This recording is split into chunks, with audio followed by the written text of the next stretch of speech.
High, hello and welcome to our study channel I wish. শুরু করতে চলেছি আজকের জিকে প্র্যাকটিস ক্লাস। আজকের ক্লাসের ফার্স্ট কোশ্চেন, দক্ষিণ গোলার্ধে সব থেকে ছোট দিন। অপশান এ 21শে জুন, অপশান বি 23শে সেপ্টেম্বর, অপশান সি 22শে ডিসেম্বর, অপশান ডি 21শে মার্চ। অ্যান্সার কী হবে আমাদের? কী হবে অ্যান্সার বলো? দেখো কি বলছে, বলছে দক্ষিণ গোলার্ধে সব থেকে ছোট দিন। আচ্ছা, দক্ষিণ গোলার্ধে যেই দিনটা সব থেকে ছোট হবে সেই দিনটা নিশ্চয়ই উত্তর গোলার্ধের সব থেকে বড় দিন হবে, তাই তো? তো উত্তর গোলার্ধের সব থেকে বড় দিন কোনটা? উত্তর গোলার্ধের সব থেকে বড় দিন 21শে জুন, যেটাকে আমরা কি বলি? কর্কট সংক্রান্তি। 23শে সেপ্টেম্বর কি হয়?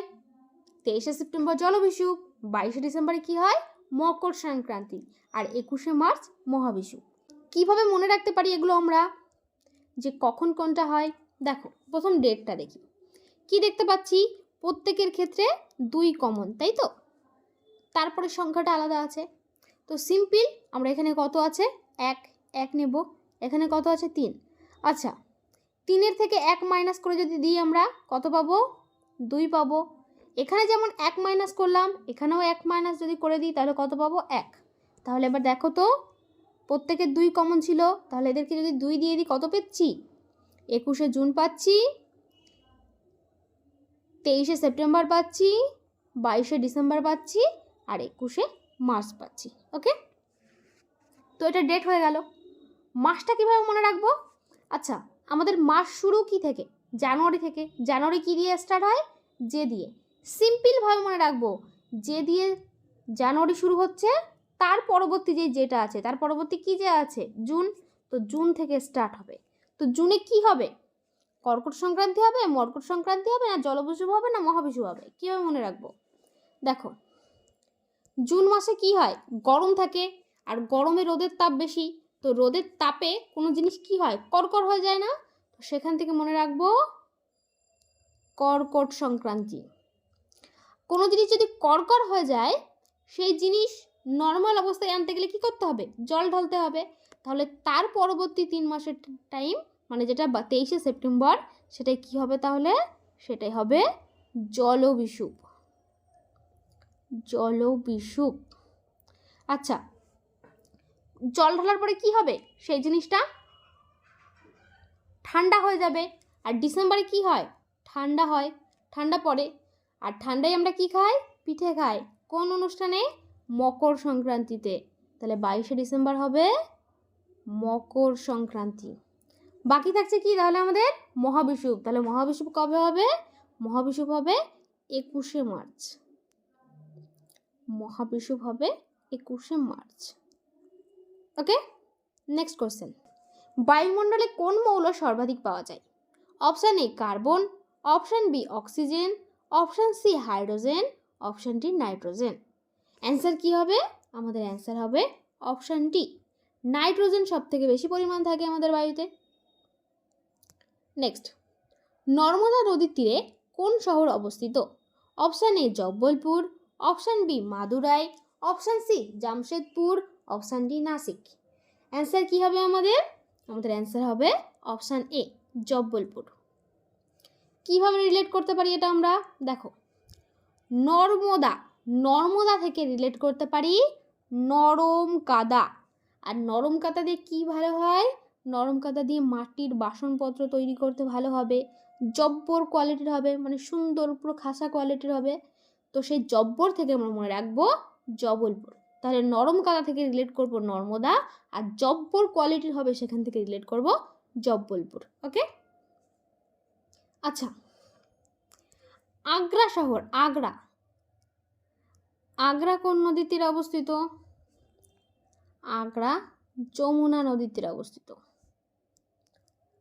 আচ্ছা, দিল্লি, দিল্লি কোন নদীর তীরে অবস্থিত? যমুনা নদীর তীরে দিল্লি অবস্থিত। অযোধ্যা কোন নদীর তীরে অবস্থিত?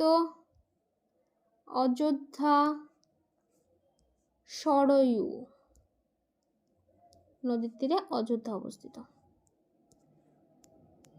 আচ্ছা, লখনৌ কোন নদীর তীরে অবস্থিত?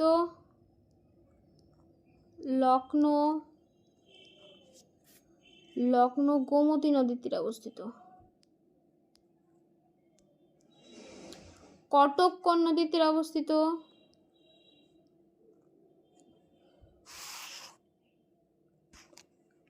কটক মহানদীর তীরে অবস্থিত। নেক্সট কোশ্চেন, ডাবের জলে কোন হরমোন থাকে?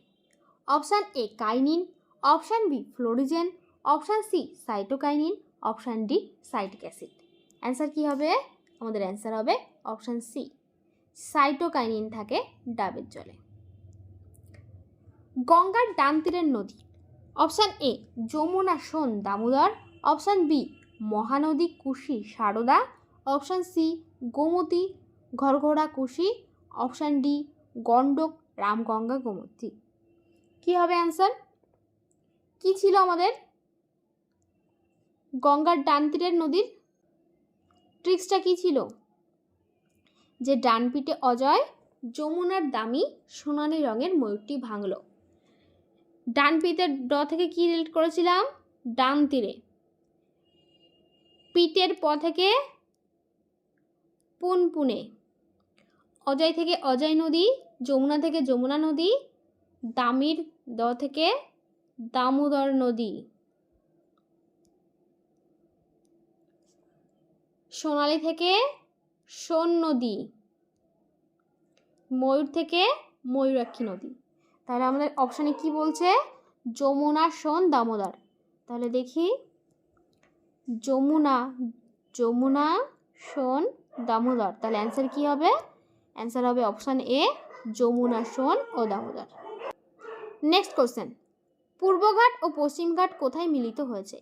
অপশান এ কার্ডামান পাহাড়, অপশান বি নীলগিরি পাহাড়, অপশান সি পালানি পাহাড়, অপশান ডি আন্নামালাই পাহাড়। অ্যান্সার কি হবে? আমাদের অ্যান্সার হবে অপশান বি নীলগিরি পাহাড়। নীলগিরি পাহাড়ে পূর্বঘাট ও পশ্চিমঘাট পর্বতমালা মিলিত হয়েছে। নীলগিরির সর্বোচ্চ শৃঙ্গের নাম কি? নীলগিরির সর্বোচ্চ শৃঙ্গের নাম হলো দোদাবেতা। দোদাবেতা হলো নীলগিরির সর্বোচ্চ শৃঙ্গ। আন্নামালাইয়ের সর্বোচ্চ শৃঙ্গ কি? আন্নামালাইয়ের সর্বোচ্চ শৃঙ্গ আনাইমুদি। নেক্সট কোশ্চেন, মুক্ত সংবহনতন্ত্র কাদের মধ্যে দেখা যায়? অপশান এ আরশোলা, অপশান বি খরগোশ, অপশান সি সিংহ, অপশান ডি তিমি। অ্যান্সার কি হবে? মুক্ত সংবহনতন্ত্র কাদের মধ্যে দেখা যায়? অ্যান্সার হবে অপশান এ আরশোলা, আরশোলার মধ্যে।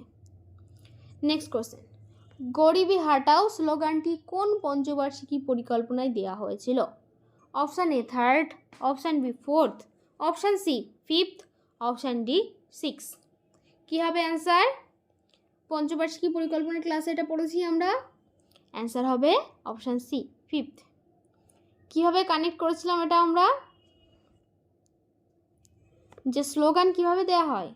স্লোগান হাত উঁচু করে দেওয়া হয়, আর আমাদের হাতে কটি আঙুল থাকে? 5টি। সেখান থেকে রিলেট করেছিলাম যে পঞ্চবার্ষিকী পরিকল্পনায় স্লোগান দেওয়া হয় গরিবি হাটাও। থার্ড পঞ্চবার্ষিকী পরিকল্পনায় কি করা হয়? সবুজ বিপ্লব। ফোর্থে কি হয়? 14টি ব্যাংক জাতীয়করণ হয়, আর ইসরো গঠন করা হয়। সিক্সে কি হয়? নাবার্ড গঠন হয়। আর কি হয়? এক্সিম ব্যাংক গঠন করা হয়। নেক্সট কোশ্চেন, মানবদেহের কোন অঙ্গ সবথেকে বেশি তাপ সহ্য করতে পারে? অপশান এ হাতের তালু, অপশান বি পাকস্থলী, অপশান সি জিহ্বা, অপশান ডি ঠোঁট। অ্যান্সার কি হবে? আমাদের অ্যান্সার হবে অপশান সি, জিহ্বা সবথেকে বেশি তাপ সহ্য করতে পারে। নেক্সট কোশ্চেন, সোমারির হ্রদ জলাভূমি কোথায় অবস্থিত? Option A Kerala, option B Haryana, option C Himachal Pradesh, option D Ladakh. কি হবে অ্যান্সার? অ্যান্সার হবে অপশান ডি লাদাখ। সোমারির হ্রদ কি? এটি একটি রামসার সাইট। কোথাকার? লাদাখে। লাদাখে কটি রামসার সাইট অবস্থিত? 2টি। একটা হলো সোমারির হ্রদ, আর একটা কি, আর একটা হলো Tsokar wetland complex. Tsokar wetland complex. আচ্ছা, হিমাচলের প্রদেশে কটি রামসার সাইটস আছে? 3টি রামসার সাইটস। কি কি? রেণুকা, রেণুকা হ্রদ, চন্দ্রতাল, আর একটা কি, পং ড্যাম। হরিয়ানার কটি রামসার সাইটস আছে? 2টি। কি কি? সুলতানপুর জাতীয় উদ্যান, সুলতানপুর জাতীয় উদ্যান, আর একটা কি, ভিন্দাবাস বন্যপ্রাণী অভয়ারণ্য। ভিন্দাবাস। কিভাবে রিলেট করেছিলাম এটা আমরা? যে হরিয়ানা কি, হরিয়ানা খেলায় ফেমাস, অধিকাংশ প্লেয়ার কোথা থেকে বিলং করে? হরিয়ানা থেকে বিলং করে। তো সুলতানটা কি? সুলতান একটা হিন্দি সিনেমা সালমান খানের, সেটা কি, খেলা রিলেটেড। তো সেখান থেকে আমরা মনে রেখেছিলাম যে সুলতানপুর জাতীয় উদ্যান হরিয়ানায় অবস্থিত। আর খেলোয়াড়রা কি করে? খেলার জন্য ভিনদেশে পাড়ি দেয় না, বিভিন্ন অলিম্পিক খেলার জন্য। তো সেই ভিনদেশ থেকে আমরা মনে রেখেছিলাম ভিন্দাবাস বন্যপ্রাণী অভয়ারণ্য হরিয়ানায় অবস্থিত। কেরালার রামসার সাইটস কি কি আছে? 3টে। কি কি ট্রিক্স ছিল সেটার? ট্রিক্সটা ছিল ক্যাবলা বাজে কটা। ক্যাবলাকে জিজ্ঞাসা করা হয়েছিল ক্যাবলা কটা বাজে, ক্যাবলা কি বলেছিল আনসারে? ভেবে নাও অষ্টম সপ্তম। তো ক্যাবলার ক থেকে কেরালা, অর্থাৎ এটাই কেরালার রামসার সাইটস। ভেবে নাও থেকে কি হবে? ভেম্বানাথ কয়াল জলাভূমি। অষ্টম থেকে কি হবে? অষ্টমুদি জলাভূমি। আর সপ্তম থেকে কি হবে? সস্তম কোটা হ্রদ। ওকে, তো আজ আমাদের ক্লাস এখানে এই পর্যন্তই। দেখা হচ্ছে পরবর্তী কোনো ক্লাসে।